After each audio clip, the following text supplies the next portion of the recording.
I just wanted to kind of preface what we're doing tonight. First of all, we are recording it because we know people all over the state are interested. And yes, I know that our Katy location is one of our smaller locations.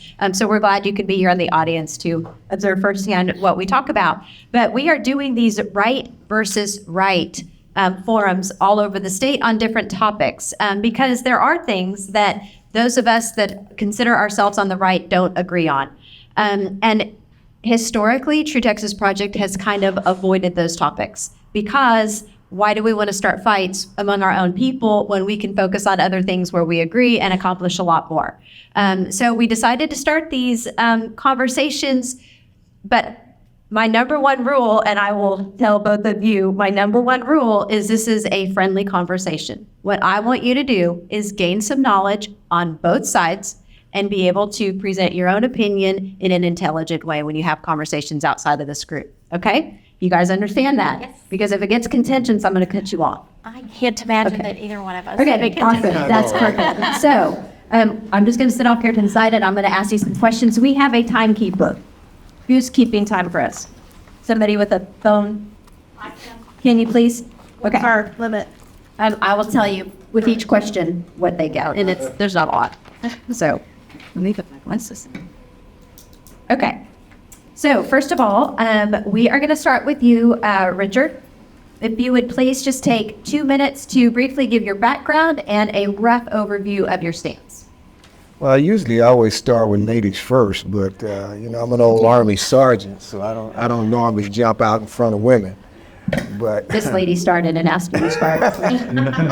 okay, I'm Richard Johnson. I'm a native Houstonian. I was born in Houston, Texas, and I earned a bachelor's degree in history and government from Wiley College, a master's degree in clinical psychology, and a doctorate degree in education from Texas Southern University. Served 8 years in the United States Army as an Army sergeant. Came back home and I opened up a drug treatment facility, 51-bed drug treatment facility for inner city boys during that time. That was in the late 80s. And then I went on to become the president of Louisiana Prison Chapel Foundation, where we built 21 churches inside of prisons throughout the state of Louisiana. So I am a strong Christian conservative, and I tell you, and I put that emphasis on that adjective, strong Christian conservative. And most of my ideas, thoughts, views, and values, most people would call them extremely right, because I believe in life. God gives us the right to choose, but tells us to choose life. I believe in serving your country, of course. I served in the Army. My father was in the Army, and my grandfather was in the Army, World War I and the Korean Wars. And when it comes down to freedom, I believe in freedom. Just like the slogan here says, freedom at all costs. I believe in freedom at all costs. I mean, that's the reason why I raised my right hand and joined the military, was to fight for freedom. And I come from a long history of that.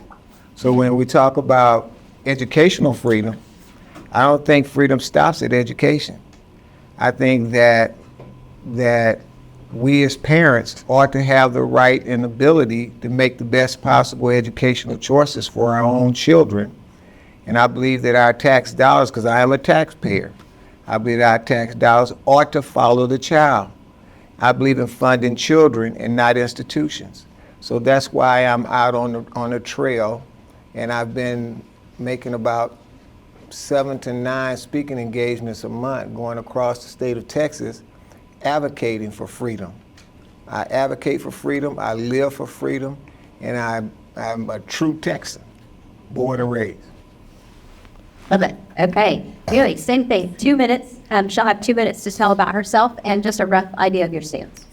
So I'm going to allocate my time a little more heavily on my stance. My name is Mary Lowe, and if you would like to know my work background and my history, you can find it on LinkedIn or on the website of familiesengaged.org. I am a parent, and I am a native Texan. I was an entrepreneur and a business owner and spent 10 years working to eradicate biblical illiteracy, and I came from a family of educators. my father was the only member of our family who was not an educator, and back then I had quite a few aunts and uncles, so a lot of educators and lots of education in my life, and I was called into this because of what was happening in our communities, that parents were seeing the failure of the education system through being able to take a look behind the education curtain during COVID. My position on this is that parent empowerment cannot ever be given to you by the government, and that it is a false narrative to conflate that a school choice, is the same as empowering a parent. My parents had authority to parent because they were parents, and it certainly didn't cost them or taxpayers $2.44 billion to obtain their authority as a parent. I would say the young woman who was in the video that spoke about the laws around our elections really reflected a lot of exactly what I see and what I hear and what I feel, is that there's a lack of transparency, and that there's no accountability, and that there's no consequence when things are not followed, when guidelines, policies, laws, rules are not followed. And basically what I heard her say was, the problem is our government, and what I'm here to tell you is that I'm against this because the problem is our government. Thank you. Problem's always the government. Okay. It's never the parent. Yeah. Richard, if you would please, we're going to get into the meat and potatoes now. If you'll give us 10 minutes of your stance on school choice. Well, I'll tell you a story. If you hold that a little closer. Yeah, I'll tell you a story. When I got out of the Army, I came back to Houston and started working in the school system. I'm an educator by trade. I've been an educator for 30 years. My doctorate degree is in education. But I was born and raised in 5th Ward in Pleasantville, which is the inner city of Houston, where the school system, the public school system, had changed drastically from the time that I came up in the 60s and in early 70s.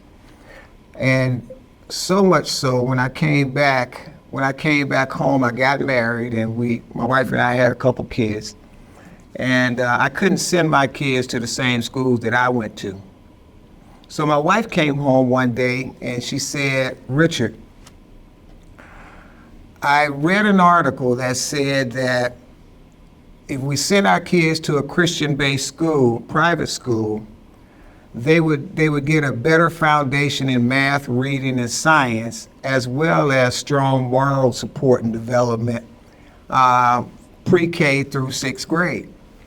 Well, I wasn't Dr. Johnson at that time, so I wasn't making a lot of money, but we were paying high taxes staying out in Spring. And I said to her, well, look, you went to public school, I went to public school, we turned out all right. I mean, I was a strong advocate.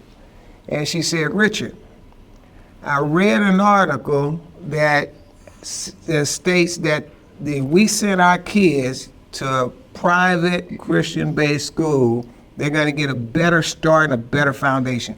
I said, "Well, I haven't even seen that article." So she pulls the article out and shows it to me.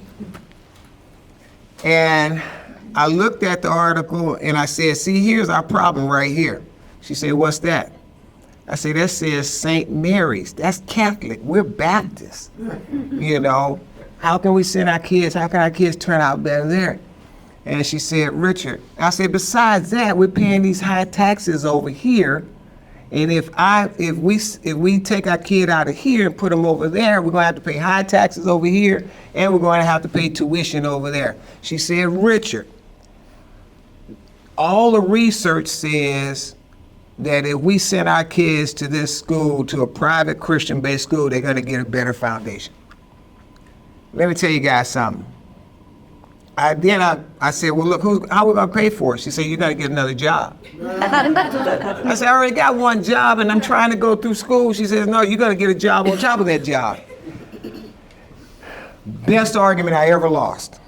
I didn't win that argument. Best argument I ever lost, because I had to work 2 jobs while I was going to school and a veteran coming out of the military, adjusting. But my kids really did get a strong foundation in math, reading, and science, the basics. And then those kids turned out to be the nicest kids in the world in terms of their moral development. And one day I test my kids. I'm an old Army sergeant. So I test, hey, Richard, come over here. I want you to do something. Read this to me. And my son just started reading it all perfectly. I say, oh man, Jesus Christ. And then my wife comes, she says, we're gonna go to Simone's recital. I said, she's gonna be reciting some poems or something? I mean, I was going to Fifth Ward. She said, no, she's playing the violin. I said, I got a kid playing the violin. So I became a convert at that point. I started fighting because I at that point, I gotta be honest with you guys, it's really hard. We struggled. I wish that maybe 10% of my tax dollars that I was paying over there would help me pay for a choice of my own. But I didn't have that. And so from that moment on, I started fighting for parents to have the freedom to send their kids. Those were the best options. My wife was right. I was fighting for the wrong thing.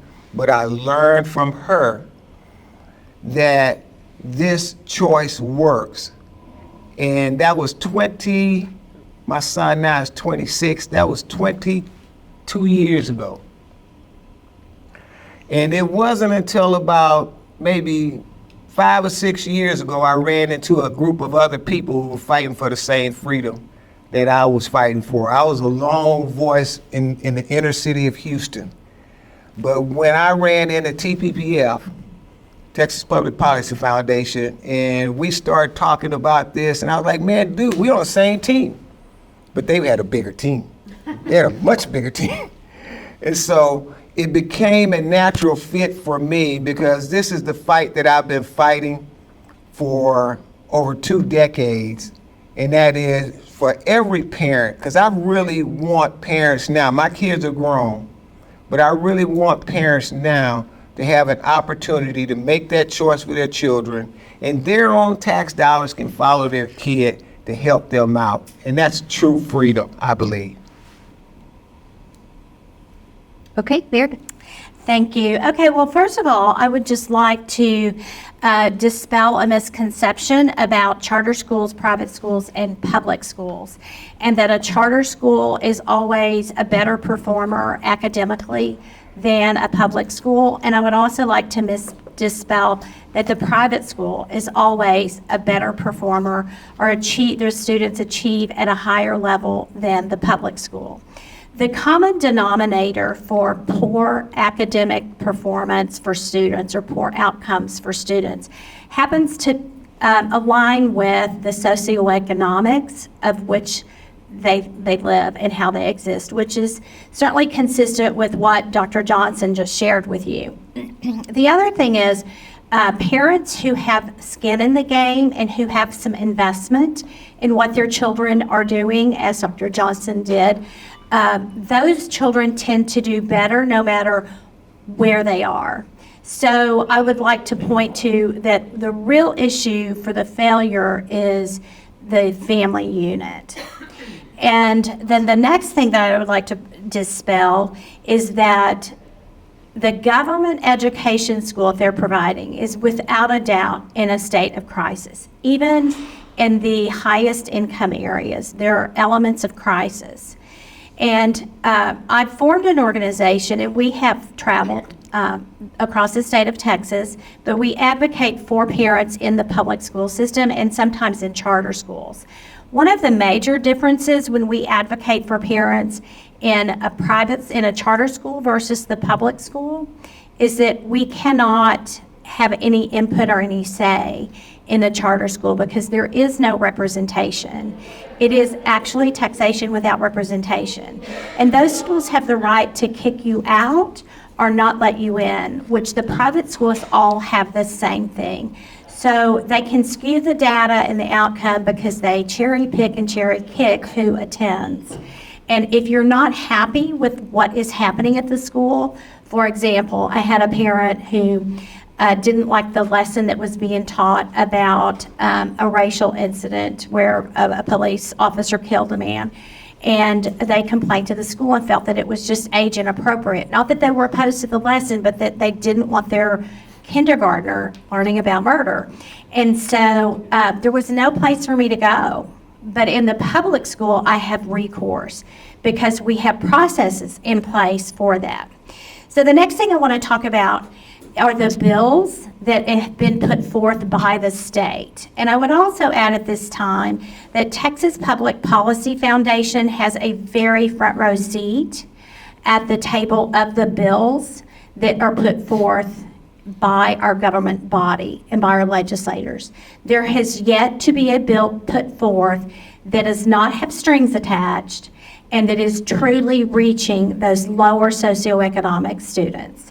Currently, Senate Bill 1 is in place, and it says it's going to meet the needs of special ed students. That the first 40% of the lottery would go to